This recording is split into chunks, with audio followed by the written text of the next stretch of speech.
முயன்றால் முடியாதில்லை முயலாவிட்டால் உனக்கு என்று ஏதுமில்லை. வணக்கம். இன்னைக்கு எக்ஸாம் தமிழ் சேனலுக்கு நான் என்ன வீடியோ கூட ஷேர் பண்ணிக்க போறேன்னா, இப்போ +2 முடிச்சுட்டு டிகிரி படிக்க போறீங்களா, உங்களுக்கு பார்த்தா இந்த வீடியோ ஒரு சின்ன யூஸ்ஃபுல்லாக இருக்கும். முக்கியமாக +2 முடிச்சுட்டு டிகிரி படிச்சுட்டு கவர்மெண்ட் ஜாப் தான் எய்ம் பண்ணணும் அப்படின்னு கனவோடு இருக்க நிறைய ஸ்டூடெண்ட்ஸ்க்கு இப்போ ஒரு டிகிரி முடிச்சவங்க என்ன மாதிரினா கவர்மெண்ட் ஜாப்ல எய்ம் பண்ணலாம், அது மட்டும் இல்லாமல் அதோட சிலபஸ்லாம் எப்படி இருக்கும், ஆன்லைன் எக்ஸாம் கனெக்ட் பண்ணுறாங்களா, ஆஃப்லைன் எக்ஸாம் கனெக்ட் பண்ணுறாங்களா அப்படிங்கிற ஃபுல் இன்ஃபர்மேஷன் தெரிஞ்சுக்க இந்த வீடியோ, அதாவது கவர்மெண்ட் ஜாப்பை பற்றி ஒரு நல்ல ஒரு அனலைஸ் பண்ணிக்க இந்த வீடியோ சின்ன ஹெல்ப்ஃபுல்லாக இருக்கும்னு நினைக்கிறேன்.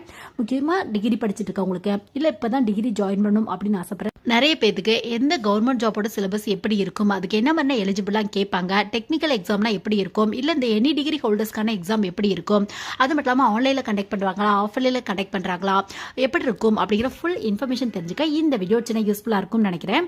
இப்போ டிகிரி அப்படின்னு எடுத்துட்டோம்னா இப்போ 10th பேஸில் 12th பேஸில் நிறைய எக்ஸாம்ஸ் இருக்கு உங்களுக்கு.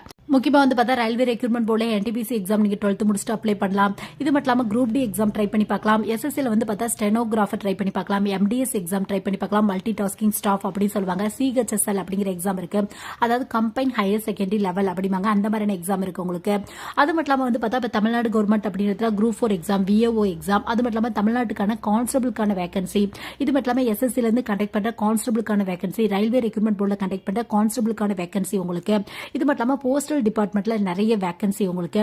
ஸோ இந்த மாதிரி எக்கச்சக்கமான வேகன்சி பார்த்தா 10th முடிச்சவங்களுக்கு 12th முடிச்சவங்களுக்கு இந்த மாதிரி இருக்கு உங்களுக்கு. பட் இந்த ஜாப் எல்லாமே நீங்க எடுத்து பார்த்தீங்க அப்படின்னா ஒரு அசிஸ்டன்ட், ஒரு கிளரிக்கல் ரேஞ்ச் மாதிரி தான் இருக்கும் உங்களுக்கு. எல்லாமே ஆஃபீஸர் லெவல் போஸ்டிங் எதுக்குமே போட மாட்டாங்க உங்களுக்கு. ஒரு அசிஸ்டன்ட் இல்ல கிளரிக்கல் இந்த மாதிரியான ஒர்க் கொடுப்பாங்க. இப்போ கான்ஸ்டபிள் அப்படின்னா அது பார்த்தோம்னா உங்களுக்கு ஆஃபீஸர் லெவல் போஸ்டிங்லாம் இல்ல, ஒரு கான்ஸ்டபிளுக்கான வேலை நீங்க பார்ப்பீங்க. ஸோ எல்லாமே பார்த்தா 10th 12th பேஸ்ல நீங்க போறீங்க அப்படின்னா கண்டிப்பா ஒரு ஆஃபீஸர் லெவல் போஸ்டிங் போட மாட்டாங்க உங்களுக்கு. பட் எப்பயுமே கவர்மெண்ட் ஜாப் அப்படிங்கிறப்ப நீங்க ஒரு ஆஃபீஸர் லெவல்ல போயிட்டீங்க அப்படின்னா அது நல்ல ஒரு பார்த்தோம்னா உங்களுக்கு ரெஸ்பெக்ட் கிடைக்கிறதுக்கான வாய்ப்புகள் இருக்கு. உங்க ஃப்ரெண்ட்ஸ் மத்தியில இல்ல ரிலேட்டிவ் மத்தியில நீங்க ஒரு ஆஃபீஸர் ஆயிட்டீங்க அப்படின்னாவே ஒரு நல்ல ஒரு ரெஸ்பெக்ட் கிடைக்கிறதுக்கான வாய்ப்புகள் இருக்கு. அது மட்டும் இல்லாம சேலரி ரேஞ்சும் அப்படின்றதுல இப்ப 10th பேஸ்ல 12th பேஸ்ல போறீங்க அப்படின்னா உங்களுக்கு மினிமம் ஒரு 15,000 இருந்து 20,000 இந்த ரேஞ்சில் கிடைக்கிறதுக்கான வாய்ப்புகள் இருக்கு. அது ஒரு சில போஸ்டிங் பார்த்தா 7,000 8,000 மேக்ஸிமம் 20,000 வரை கிடைக்கிறதுக்கான வாய்ப்புகள் இருக்கு. ஸோ அதனால முடிஞ்ச அளவுக்கு என்ன பண்ணுங்க அப்படின்னு பார்த்தா நீங்க இந்த ஆஃபீஸர் லெவலை எய்ம் பண்ணுங்க. பட் ஆஃபீஸர் லெவலில் நீங்க எய்ம் பண்றீங்க அப்படின்னாவே கண்டிப்பா ஒரு டிகிரி முடிச்சிருந்தா மட்டும்தான் அப்ளை பண்ண முடியும். சப்போஸ் நீங்க ஃபைனல் இயர் டிகிரி படிச்சுட்டு இருக்கும்போது இந்த மாதிரியான போஸ்டிங்லாம் நீங்க அப்ளை பண்ணலாம். ஸோ அந்த மாதிரி என்னென்ன எக்ஸாம் இருக்கு அப்படின்னு பார்த்தா நிறைய எக்ஸாம் இருக்கு. ஒரு சில குறிப்பிட்ட எக்ஸாம் முக்கியமாக ஃப்ரீக்வெண்டா என்னென்ன மாதிரி எக்ஸாம் வருது உங்களுக்கு, அதோட சிலபஸ்ல எப்படி இருக்கும் அப்படின்னு பார்த்தோம்னா ஃபர்ஸ்ட் பார்த்தோம்னா கவர்மெண்ட் ஜாப் பொறுத்தவரை டெக்னிக்கலாவும் நீங்க அப்ளை பண்ணலாம். டெக்னிக்கல் அப்படின்னா என்ன சொல்லுவாங்க அப்படின்னு பார்த்தா நீங்க படிச்சது ரெலவெண்டான ஒர்க் கொடுப்பாங்க, அது மட்டும் இல்லாமல் படிச்சது ரெலவெண்டான கொஸ்டின் தான் கேட்பாங்க. அந்த மாதிரியான எக்ஸாம்ல டெக்னிக்கல் எக்ஸாம் அப்படின்னு நம்ம சொல்லலாம்.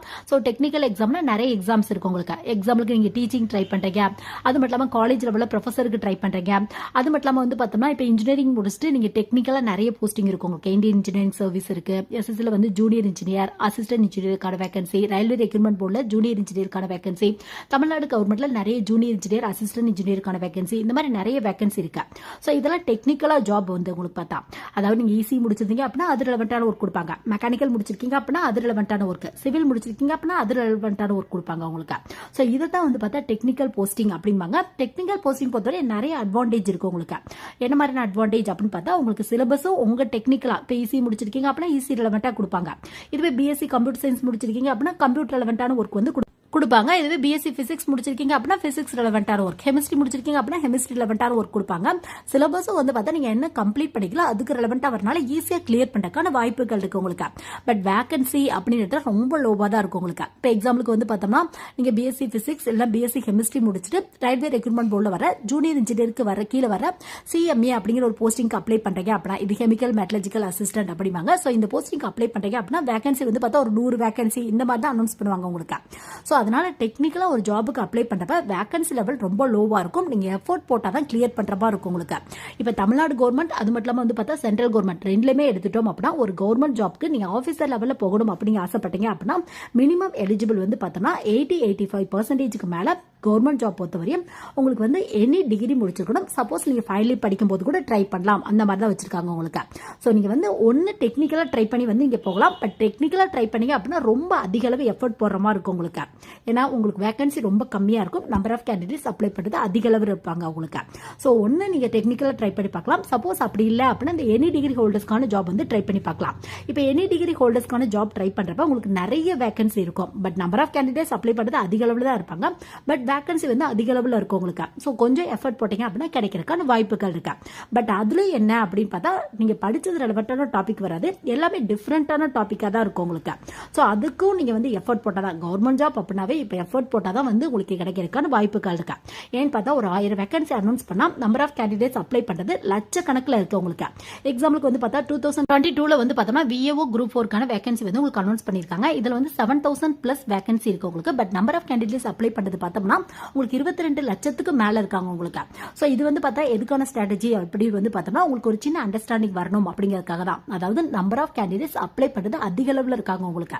சப்போஸ் இப்பதான் நீங்க டிகிரி ஜாயின் பண்ண போறீங்க அப்படின்னா நீங்க முடிச்சு வரப்ப இன்னும் வந்து இந்த நம்பர் ஆஃப் கேண்டிடேட்ஸ் அப்ளை பண்றது அதிக அளவில் இருக்கிறதுக்கான வாய்ப்புகள் தான் அதிகமா இருக்கு உங்களுக்கு. ஸோ நீங்க காலேஜ் படிக்கும்போது என்ன பண்ணலாம் அப்படின்னு பார்த்தா உங்க ஸ்கில் பேஸ்ல என்ன கவர்மெண்ட் ஜாப் இருக்கு அப்படிங்கறத வந்து நான் அனலைஸ் பண்ணுங்க. ஸோ அதுக்கு வந்து பார்த்தா எந்த எக்ஸாம்க்கு என்ன மாதிரியான எக்ஸாம் பேட்டர்ன் கேட்பாங்க, சிலபஸ் எப்படி கேட்பாங்க, அந்த மாதிரியான டாபிக்லாம் உங்களுக்கு ஈஸியா வருமா, பிராக்டிஸ் பண்ணா சீக்கிரம் வந்து உங்களால வந்து அந்த கொஸ்டினுக்கு ஆன்சர் பண்ண முடியுமா அப்படிங்கறத நல்ல ஒரு அனலைஸ் பண்ணுங்க உங்களுக்கு. சோ இப்போ வந்து பார்த்தோம்னா ஃபர்ஸ்ட் யூபிஎஸ்சி எக்ஸாம் வந்து பார்க்கலாம். இதோட சிலபஸ், இதோட எக்ஸாம் பேட்டர்ன் இதெல்லாம் எப்படி இருக்கும் அப்படின்னு வந்து பார்த்தா யூபிஎஸ்சி பொறுத்தவரை உங்களுக்கு மிக்ஸ்டு டாபிக் தான் கேட்பாங்க. உங்களுக்கு வந்து பார்த்தா ஆப்டிடியூட் ரெலவெண்டான கொஸ்டின் வரும், ஜெனரல் சயின்ஸ் ரெலவெண்டான கொஸ்டின் வரும். பட் அதிகப்படியா வந்து பார்த்தா ஹிஸ்டரி, பொலிட்டி, ஜியோகிராஃபி, அது மட்டும் இல்லாம இந்தியன் நேஷனல் மூவ்மெண்ட் இந்த மாதிரியான டாபிக் இம்பார்ட்டன்ஸ் வந்து கொடுத்திருப்பாங்க உங்களுக்கு. சோ உங்களுக்கு இந்த மாதிரியான ஹிஸ்டரி, பொலிட்டி இந்த மாதிரியான டாபிக்லாம் படிக்க ரொம்ப பிடிக்கும் அப்படின்னா கண்டிப்பா யூபிஎஸ்சி வந்து சூஸ் பண்ணலாம். பட் இந்தியாவில் கண்டக்ட் பண்ண ஒரு டஃபஸ்ட் எக்ஸாம் அப்படின்னா இந்த யூபிஎஸ்சி எக்ஸாம் தான் உங்களுக்கு. ஸோ நீங்க ஐஏஎஸ், ஐபிஎஸ், ஐஎஃப்எஸ் இதெல்லாம் எய்ம் பண்றீங்க அப்படின்னா யூபிஎஸ்சி வந்து ட்ரை பண்ணி பார்க்கலாம். எஃபோர்ட் போட்டீங்க அப்படின்னா கண்டிப்பா கிடைக்கிறதுக்கான வாய்ப்புகள் இருக்கு. உங்களுக்கு ஃபர்ஸ்ட் வந்து பார்த்தா உங்களுக்கு பிரிமினரி ரவுண்ட் இருக்கும், அப்புறம் மெயின் இருக்கும், அப்புறம் இன்டர்வியூ இருக்கும் உங்களுக்கு. ஸோ அதிகப்படியான எஃபர்ட் போட்டீங்க அப்படின்னா மட்டும் தான் யூபிஎஸ்சில கிடைக்கிறதுக்கான வாய்ப்புகள் இருக்கு. பட் உங்களுக்கு இன்ட்ரெஸ்ட் இருக்கு அப்படின்னா கண்டிப்பா ட்ரை பண்ணி பாருங்க, கிடைக்கிறதுக்கான வாய்ப்புகள் இருக்கு உங்களுக்கு. நெக்ஸ்ட் வந்து பார்த்தா எனி டிகிரி ஹோல்டர்ஸ்க்கான ஒரு எக்ஸாம் அப்படின்றதுல, அதாவது அதிகப்படியான சேலரி கிடைக்கக்கூடிய ஒரு எக்ஸாம் அப்படின்றதுல எஸ்எஸ்சில கண்டக்ட் பண்ண சிஜிஎல் எக்ஸாம். நிறைய பேர் இந்த எக்ஸாம் பத்தி கேள்விப்பட்டிருப்பீங்க. சிஜிஎல் தான் கம்பைன் கிராஜுவேட் லெவல் அப்படிம்பாங்க. ஒரு டிகிரி முடிச்சவங்க ட்ரை பண்ணலாம். ஒரு சில போஸ்டிங் வந்து பார்த்தா குறிப்பிட்ட டிகிரி முடிச்சவங்க மட்டும் தான் அப்ளை பண்ண முடியும் அப்படிங்கிற எலிஜிபிள் வந்து ஃபாலோ பண்ணிட்டு இருக்காங்க. பட் 90% மேல எனி டிகிரி இருக்கவங்க ட்ரை பண்ணலாம் அப்படிங்கிற எலிஜிபிள் தான் ஃபாலோ பண்ணிட்டு இருக்காங்க. முக்கியமா இந்த ஐபி டிபார்ட்மெண்ட், சிபிஐ டிபார்ட்மெண்ட்லாம் ஒரு சப் இன்ஸ்பெக்டர், இன்ஸ்பெக்டர் இந்த மாதிரியான போஸ்டிங்லாம் போகணும் அப்படின்னா சிஜிஎல் வந்து ட்ரை பண்ணி பாருங்க. உங்களுக்கு வந்து டாபிக்லாம் என்ன மாதிரி வரும் அப்படின்னு பார்த்தா ரீசனிங்ல இருந்து கொஸ்டின் வரும், ஆப்டிடியூட்ல இருந்து கொஸ்டின் வரும், இங்கிலீஷ் ரெலவெண்டான கொஸ்டின் வரும், ஜெனரல் சயின்ஸ்ல இருந்து கொஸ்டின் வரும், இது மட்டும் இல்லாம ஜெனரல் அவேர்னஸ் கொஸ்டின் வரும் உங்களுக்கு. சோ இந்த டாபிக்ல இருந்து கேட்பாங்க. உங்களுக்கு இந்த மாதிரியான டாபிக்ல ஈஸியா அண்டர்ஸ்டாண்ட் பண்ணிட்டு ப்ரிப்பரேஷன் பண்ண முடியும் அப்படின்னா கண்டிப்பா எஸ்எஸ்சி சிஜிஎல் சூஸ் பண்ணுங்க. ஸ்டார்டிங் சாலரி ஒரு 30,000 மேல கிடைக்கிறதுக்கான வாய்ப்புகள் இருக்கு. உங்களுக்கு லெவல் பேஸ்ல வந்து சேலரி வந்து போடுவாங்க. சோ நீங்க என்ன லெவல்ல போறீங்களோ அதை பொறுத்து வந்து உங்களோட சேலரி இருக்கிறதுக்கான வாய்ப்புகள் இருக்கு. நெக்ஸ்ட் வந்து பார்த்தா ரயில்வே ரெக்ரூட்மெண்ட் போர்டில் கனெக்ட் பண்ண என்டிபிசி நான் டெக்னிக்கல் பாப்புலர் கேட்டகரி. இதுக்கு வந்து பார்த்தா +2 முடிச்சவங்களும் அப்ளை பண்ணலாம், டிகிரி முடிச்சவங்களும் அப்ளை பண்ணலாம். +2 முடிச்சிருந்தீங்க அப்படின்னா ஒரு அசிஸ்டன்ட், அது மட்டும் இல்லாமல் வந்து பார்த்தா ஒரு கிளர்க் இந்த மாதிரியான போஸ்டிங் தான் போடுவாங்க உங்களுக்கு. இதுவே டிகிரி முடிச்சிருக்கீங்க அப்படின்னா station master, traffic assistant, commercial apprentice இந்த மாதிரியான போஸ்டிங் வந்து போடுவாங்க உங்களுக்கு.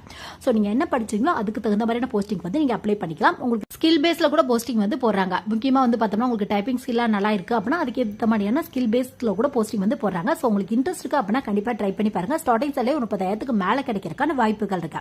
சோ இதுல என்னென்ன டாபிக்ல இருந்து கொஸ்டின் கேட்பாங்க அப்படின்னு பார்த்தா உங்களுக்கு வந்து ரீசனிங் கொஸ்டின் வரும், ஆப்டிடியூட் கொஸ்டின் வரும் உங்களுக்கு. ஆப்டிடியூட் என்னன்னு சொல்லுவாங்கன்னு பார்த்தோம்னா மேக்ஸ் அப்படின்னு சொல்லுவாங்க உங்களுக்கு. இது மட்டும் இல்லாம ஜெனரல் சயின்ஸ்ல இருந்து கொஸ்டின் வரும் உங்களுக்கு. அது மட்டும் இல்லாம வந்து பார்த்தா ஜெனரல் அவேர்னஸ்ல இருந்து கொஸ்டின் வரும். இங்கிலீஷ் ரெலவெண்டான கொஸ்டின் வராது உங்களுக்கு. அது மட்டும் இல்லாம ரயில்வே ரெக்ரூட்மெண்ட் போர்ட் பொறுத்தவரையும் எல்லா எக்ஸாமே தமிழ்ல கூட எழுதலாம் அப்படிங்கிற ஆப்ஷன் இருக்கு. சோ உங்களுக்கு இன்ட்ரெஸ்ட் இருக்கு அப்படின்னா தமிழ் கூட சூஸ் பண்ணிக்கலாம். நெக்ஸ்ட் வந்து பார்த்தா பேங்கிங் ரெலவெண்டான எக்ஸாம். பேங்கிங் பொறுத்தவரையும் கிளர்க், பிஓ ரெண்டு போஸ்டிங்மே ஒரு டிகிரி முடிச்சவங்க அப்ளை பண்ணலாம். சப்போஸ் ஃபைனல் படிச்சிட்டு இருக்கும்போது கூட ட்ரை பண்ணி பார்க்கலாம். கிளர்க் அப்படின்னா ஸ்டார்டிங் சேலரி ஒரு 20,000 மேல இருக்கும். பிஓ பொறுத்தவரையும் ஸ்டார்டிங் சேலரி ஒரு 30,000 40,000 மேல இருக்கிறதுக்கான வாய்ப்புகள் இருக்கு. பிஓ அப்படின்னா ஒரு அசிஸ்டன்ட் மேனேஜருக்கு ஈக்குவலான போஸ்டிங் வந்து போடுவாங்க உங்களுக்கு. பிஓக்கு இன்டர்வியூ இருக்கும், கிளர்க்கு வந்து பார்த்தா இன்டர்வியூ இருக்காது உங்களுக்கு. சோ இதோட எக்ஸாம் பேட்டர்ன், சிலபஸ் இதெல்லாம் எப்படி இருக்கும் அப்படின்னு பார்த்தா full and full online paste தான் கண்டக்ட் பண்ணிட்டு இருக்காங்க. எஸ்எஸ்சி அது மட்டும் இல்லாம ரயில்வே ரயில்வே ரெக்ரூட்மெண்ட் போர்ட், அது மட்டும் இல்லாமல் பேங்க் எக்ஸாம், எல்ஐசி எக்ஸாம், இது எல்லாமே ஆன்லைன் பேஸ்ட் டெஸ்ட்டாக தான் கண்டக்ட் பண்ணிட்டு இருக்காங்க உங்களுக்கு. ஸோ பேங்க் பொறுத்தவரையும் பார்த்தோம்னா உங்களுக்கு என்னென்ன டாபிக்லேருந்து கொஸ்டின் வரும் அப்படின்னு பார்த்தா ரீசனிங்லேருந்து வரும் உங்களுக்கு, ஆப்டியூட்லேருந்து வரும் உங்களுக்கு, அது மட்டும் இல்லாமல் இங்கிலீஷ்லேருந்து வரும் உங்களுக்கு, பேங்கிங் ரெலவெண்டான கொஸ்டின் கேட்பாங்க, கம்ப்யூட்டர் ரெலவெண்டான கொஸ்டின் கேட்பாங்க, இது மட்டும் இல்லாமல் ஜென்ரல் அவேர்னஸ் டாபிக்லேருந்து கொஸ்டின் வரும் உங்களுக்கு. இதே மாதிரி தான் எல்ஐசி ரெலவெண்டான எக்ஸாம் நீங்க ட்ரை பண்ணாலும் உங்களுக்கு இதே டாபிக்ல தான் கேட்பாங்க. பேங்கிங் பொறுத்தவரை பேங்கிங் அவேர்னஸ் கொஸ்டின் கேட்பாங்க. இதுவே எல்ஐசி பொறுத்தவரை இன்சூரன்ஸ் ரெலவெண்டான கொஸ்டின் கேட்பாங்க உங்களுக்கு. சேலரில 2 பேருக்கு ஈக்குவலா கிடைக்கிறதுக்கான வாய்ப்புகள் இருக்கு. ஸோ உங்களுக்கு இன்ட்ரெஸ்ட் இருக்கு அப்படின்னா டிகிரி முடிச்சிருக்கீங்க அப்படின்னா எல்ஐசி ஜாப் கூட ட்ரை பண்ணி பார்க்கலாம். கண்டிப்பா கிடைக்கிறதுக்கான வாய்ப்புகள் இருக்கு உங்களோட எஃபர்ட் பேஸ்ல. நெக்ஸ்ட் தமிழ்நாடு கவர்மெண்ட்ல வந்து பார்த்தா டிஎன்பிஎஸ்ல குரூப் 1, குரூப் 2, 2A இந்த எக்ஸாம்க்கு எல்லாத்துக்குமே எனி டிகிரி முடிச்சவங்க அப்ளை பண்ணலாம். நீங்க பிஏ முடிச்சிருக்கலாம், பிகாம் முடிச்சிருக்கலாம், பிஎஸ்சி முடிச்சிருக்கலாம், இன்ஜினியரிங் முடிச்சிருக்கலாம், மெடிக்கல் லைன்ல ஏதாவது டிகிரி முடிச்சிருக்கலாம் அப்படிங்கிற எலிஜிபிள் தான் ஃபாலோ பண்ணிட்டு இருக்காங்க.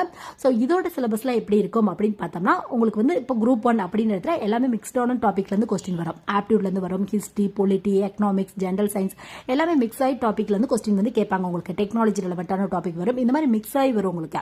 இதுவே குரூப் 2, 2A அப்படின்னு எடுத்துட்டா உங்களுக்கு இதுலயும் மிக்ஸ்டு டாபிக் வரும். பட் அதிகப்படியான இம்பார்ட்டன்ஸ் வந்து பார்த்தா உங்களுக்கு இந்த இங்கிலீஷ் இல்லைன்னா தமிழுக்கு வந்து கொடுத்துருப்பாங்க. நீங்க என்ன சூஸ் பண்றீங்களோ அதுக்கு வந்து கொடுத்துருப்பாங்க உங்களுக்கு. முக்கியமா வந்து English to Tamil translation, Tamil to English translation, அது மட்டும் இல்லாமல் precis writing, essay writing, letter writing இந்த மாதிரியான டாபிக்ல இருந்து அதிகப்படியான கொஸ்டின் வரும் உங்களுக்கு. ஸோ இந்த மாதிரி வந்து பார்த்தோம்னா உங்களுக்கு எந்த கவர்மெண்ட் ஜாப்க்கு நீங்க அப்ளை பண்ணாலும் சரி, நீங்க காலேஜ் படிக்கும் போதே கவர்மெண்ட் ஜாப் தான் அப்படின்னு முடிவு பண்ணிட்டீங்க அப்படின்னா நீங்க டெக்னிக்கலா போறீங்களா இல்ல எனி டிகிரி ஹோல்டர்ஸ்க்கான ஜாப்புக்கு போறீங்களா அப்படிங்கறத ஃபர்ஸ்ட் முடிவு பண்ணிட்டு நெக்ஸ்ட் என்ன பண்ணுங்க அப்படின்னு வந்து பார்த்தோம்னா அதோட சிலபஸ் எப்படி இருக்கும், எக்ஸாம் பேட்டர்ன் எப்படி இருக்கும் அப்படிங்கறத ஃபுல்லா வந்து அனலைஸ் பண்ணிட்டு அந்த கவர்மெண்ட் ஜாப்க்கு ப்ரிப்பரேஷன் வந்து ஸ்டார்ட் பண்ணிருங்க. அது மட்டும் இல்லாம கவர்மெண்ட் ஜாப் பொறுத்தவரை எந்த ஒரு கவர்மெண்ட் ஜாப்க்கு நீங்க 90 above வச்சிருக்கணும், 80 above வச்சிருக்கணும் அந்த மாதிரி எதுவுமே கேட்கறதுல ஜஸ்ட் கிளியர் பண்ணிட்டாவே போதும். மோஸ்ட்லி வந்து பார்த்தா அப்படியே கேட்டாலும் ஒரு சில ஜாப்க்கு வந்து பார்த்தா 50, 55 மேல வச்சிருக்கணும் அப்படிங்கிற எலிஜிபிள் தான் ஃபாலோ பண்ணிட்டு இருக்காங்க.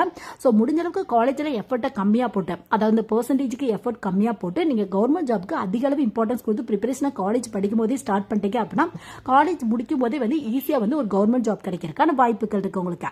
ஸோ இந்த வீடியோ கவர்மெண்ட் ஜாப்க்கு அப்ளை பண்ணும் அப்படின்னு ஆசைப்படுறேன் நிறைய பேருக்கு ஒரு சின்ன யூஸ்ஃபுல்லா இருக்கும்னு நினைக்கிறேன். எனவே தேங்க்ஸ் ஃபார் வாட்சிங்.